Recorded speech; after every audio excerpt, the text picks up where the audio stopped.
What's going on, people? Welcome back to the Opposition Preview. I'm joined by Henry from My Football Writer Norwich podcast to get all the insights ahead of our cup game. As always, make sure to hit the like button, subscribe as well if you're new to the channel, and let us know your thoughts in the comment section down below. Henry, welcome to the channel. First time having you here. Of course, we haven't really been able to see Norwich in the Premier League now. How many years has it been? No, it's been 3 years. This is our third 3 years. season outside of the top flight. So, yeah. So for those who don't really, follow Norwich or the Championship, how's it been these 3 years? Because normally you do associate Norwich with when they get relegated, they get promoted. It's taken a bit of a while, and you still haven't come to the Premier League. It has indeed. So first of all, Deeth, thank you for inviting me onto the channel. I really appreciate it. But so the last 3 years, we got relegated from the Premier League in 2022 under Dean Smith. At the time, that looked like quite a good appointment. But in hindsight, it turned out to be quite a rotten one. He didn't really connect with the fans or the players that well, to be honest with you. And in our first season back down, we actually finished 13th. So in the bottom half of the table, we were very poor. And then that summer, we made a lot of new signings. We lost Timu Pukki, but we did sign Gabriel Sara. Well, they did overlap, but we lost Pukki mainly, and people thought that there was going to be a lot of doom and gloom under David Wagner, because David Wagner came in halfway through the 22-23 season, and it was sort of more of the same football that we'd experienced under Dean Smith. And then last season we started off brilliantly, then had a little bit of a wobble in September, October, November time. Where we couldn't buy a win. We lost 6-2 to Plymouth Argyle away from home. So, that was probably the low light of the season. But ever since Josh Sargent came back from injury and Ashley Barnes came back from injury, we managed to pick our form up and rise up the table. Still, the last time we lost a game at Carrow Road was November 2023. So that home record really helped push us on. And we did finish in the playoffs last season, and ultimately fell short to Leeds. We drew the first game at Carrow Road, but then got hammered 4-0 at Ellen Road, crash out of the playoffs. But this season, it's got a completely new feel. So Stuart Webber, he's left the club now. He's no longer sporting director. And in his place comes Ben Napper, who used to be the loans manager at Arsenal. Okay. And he wanted to appoint his own man. So we've gone with the former FC Nordsjælland manager, Johannes Hoff Torup, new to English football. A lot of people don't know his name, but his main requirements has been to play more attacking football that fans can relate with, because even when Wagner got us into the playoffs, the football still wasn't really connecting with fans, and he still probably wasn't popular. And I think everyone knew that he would probably still get sacked at the end of the season, however harsh that was, and to ultimately get the age of the squad down. And that's exactly what he's done. I think all of our signings this season have been under the age of 25. So, we're going in the right direction. But this season feels a bit like how Daniel Farke's first season was at the club, where we finished 14th in the Championship. Just a transitional season, really. Yeah. In terms of expectations, then, what are you expecting this season with Norwich? Is it more of a playoff push, or are you just letting this season pan out and then go ahead with the following season, depending on how you do now? Because, of course, he's a new manager, new to English football, so it might take a bit of time for him to get up to speed. Like I said, it's sort of really difficult, because from the outside looking in, if you look at the 3 teams who have gone up to the Premier League and the 3 teams who have come down, I think it is a weaker league this season, the Championship. But That being said, although we did manage to finish in the top 6 last season, this season is very much a transitional year. So I think a lot of Norwich City fans wouldn't be too fussed if we finished outside the playoffs, as long as there's that clear identity on the pitch and they prioritise youth players, whether that's from our academy or buying younger players. I think that's the clear philosophy and strategy that Ben Napper wants. and Johannes Hoff tore up once. And if that's clear to see, I think fans are fine with it. But yeah, so it's a really mixed bag. Our squad can get us there. We've still got very good players like Josh Sargent at this level. He's always going to get goals. He's scored again a really good goal yesterday. So yeah, we've definitely got the squad to do it. But I don't necessarily think it's a priority this season. In terms of some of the players, I mean, we've had a few players that were linked with Palace over the summer. Jonathan Rowe, who's gone over to France, I believe, and Gabriel Sara, who's gone to Galatasaray. That must be a big blow as well in terms of your maybe expectation preparations for this season, because I mean, those are meant to be two quality players that were in talks with a step up to, for example, the Premier League.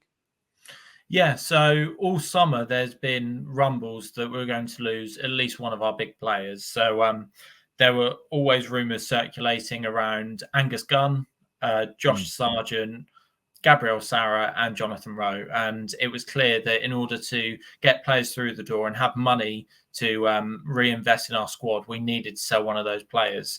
I didn't think it would be Gabriel Sara, but yeah, it was clear when once the season was close to getting started that he was the man to move on. Like you said, yourselves were linked with him, and to be honest, the only concrete interest we had for him from a Premier League club was from Crystal Palace, but it was Galatasaray who blinked first. And yeah, we sold him to Galatasaray. Obviously, he had that step up to Champions League football. I don't think they actually made the group stage. They lost to BSC Young Boys in the qualifiers. But still, for him to be going from Carrow Road and Championship football to Europa League football, I think for him it was a no-brainer, and for the club it was a no-brainer because they knew they'd get money for him.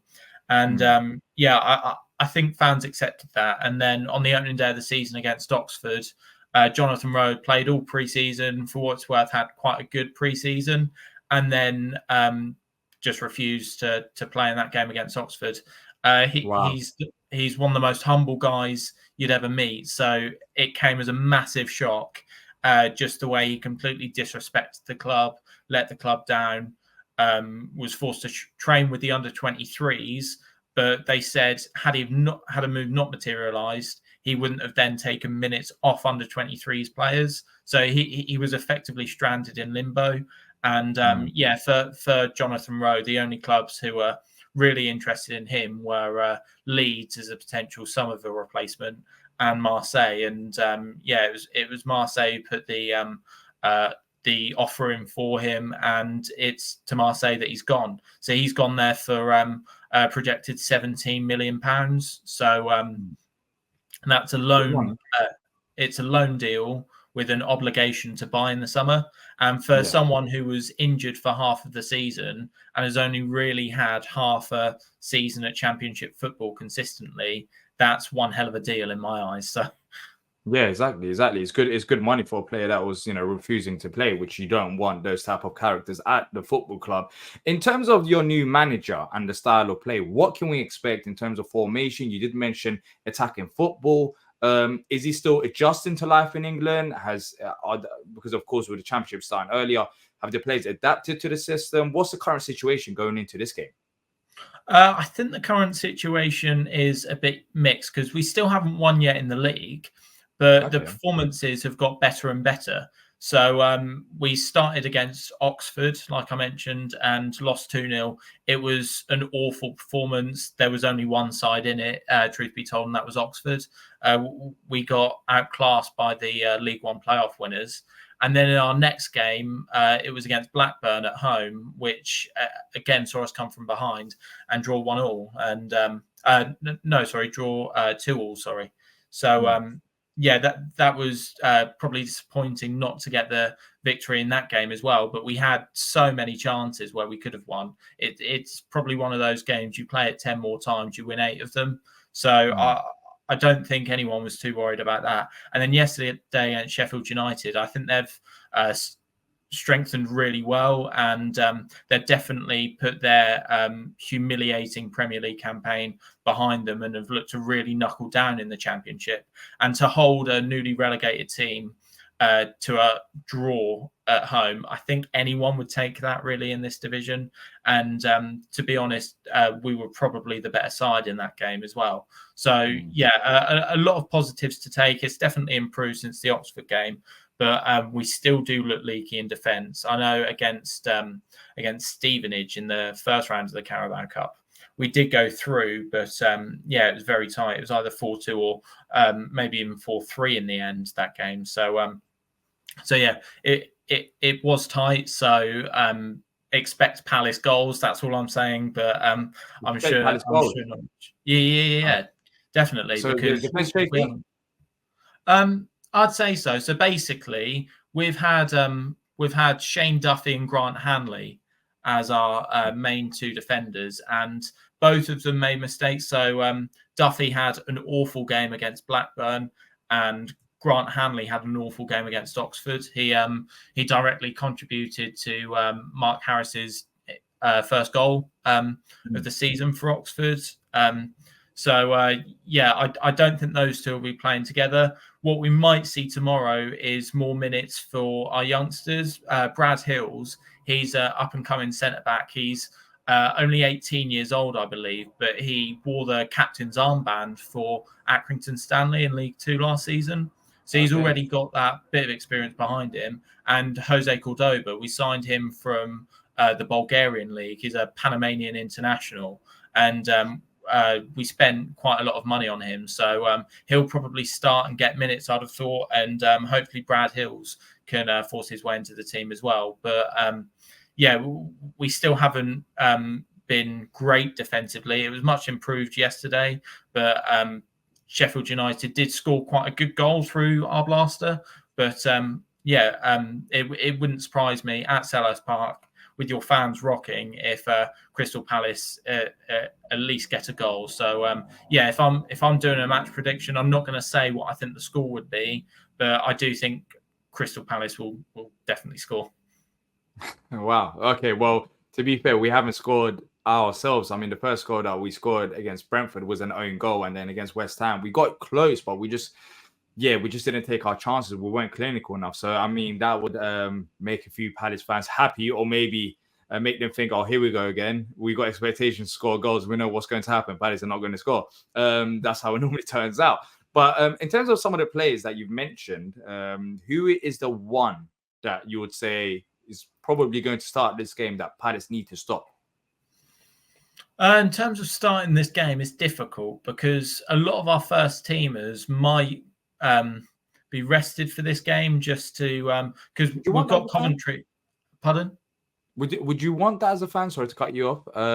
Well, I mean, how do you view this Carabao Cup? Is it more focused on the league rather than a cup competition, or? I'll be honest.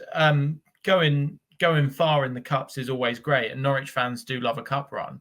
But I guess in seasons like this, where you sort of have got something to prove, I guess, in especially if it's the first season for a new manager, you would like to go far in the cup. So yeah, it's definitely important. But the main thing's about minutes for the fringe players. And going back to your first question, D, I think it's difficult because my player to watch out for this season would definitely be Borja Sainz, our winger. He's got that real ferocity and tenacity to just get forward, just attack, and hopefully he'll be a name people who follow the Championship will become accustomed to over this season. But in terms of new signings, we signed a player from Red Bull Salzburg called Amankwa Forson. He's a defensive / just central midfielder from Ghana, and he's been brilliant so far. He just looks to win the ball and then just drive it forward, which is something we've definitely missed. So if those two start, they're probably our biggest threats. It'll be interesting to see who we start up front. We've just signed a Croatian player called Cernac from the Polish league. He actually started on the right wing for us yesterday, but I reckon he'll probably start up front.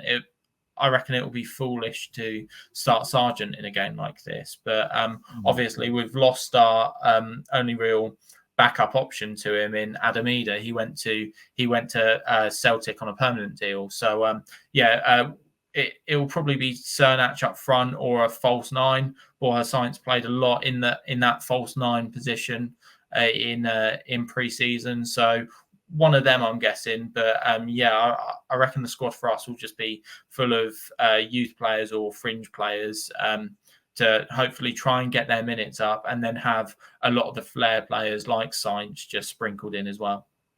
Yeah. I know you said that you didn't want to talk about score predictions, but can we get one potentially? I guess it's going to be hard because even with Palace, we just recorded our match preview, which should be posted by the time this is out, and we are leaning towards a very strong lineup. I think he will put out a strong lineup. I think we've been hard done by in our last 2 games by not taking our chances. So I think we will be, and it's a cup competition that, you know, we do want to go far in. So I think it'll be fairly strong. And I mean, we haven't took our chances, but based on what you said about, you know, your defense improving, but maybe not being at the level that it should be, I did say, and I mean this with respect, I did say 3-0 Palace in my prediction. At home, I feel like with a rotated Norwich side, as well as some of the players that we've got, we can, you know, I think it could be a good result. But, you know, we had some Palace fans saying 1-0 and maybe win by penalties or 1-0 Palace. So it's all over the place with Palace right now. But you as a Norwich fan, how do you see this game going? Yeah, I agree with exactly what you just said there, but only with different outcome.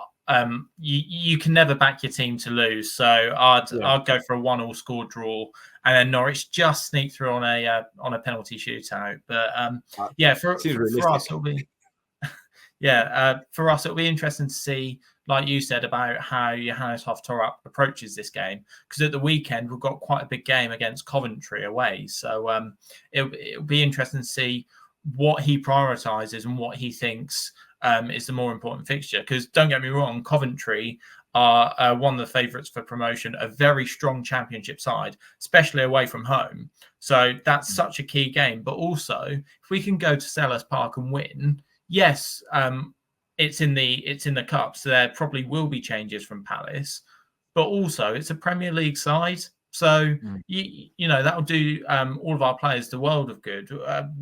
We had some of our fringe players coming off against Stevenage, and like Ono Hernandez hadn't scored a goal at Carrow Road since November 2019, and yet he scored 2 goals against Stevenage and was buzzing. So if he gets the opportunity and scores, hopefully that can then be translated into the league. So it'd be interesting to see what the approach is like in this game. But if you had to push me on a result, I'm going to go for a 1-1 draw. Josh Sargent will probably come off from the bench, score late on, and then we win on penalties. Well, look, that is very realistic. That would be Palace just summed up to lose on penalties. But let us know your score predictions in the comment section down below. Make sure to check out Henry's channel. The link will be in the description as well, where you can see brilliant Norwich content. I believe there was a review for the Sheffield United game that was posted. Yeah. So there's loads of content probably coming along the way. Thank you, Henry, for joining me for the opposition preview. I'll also be on Henry's channel, giving my perspective as a Palace fan. But until next time, up the Palace.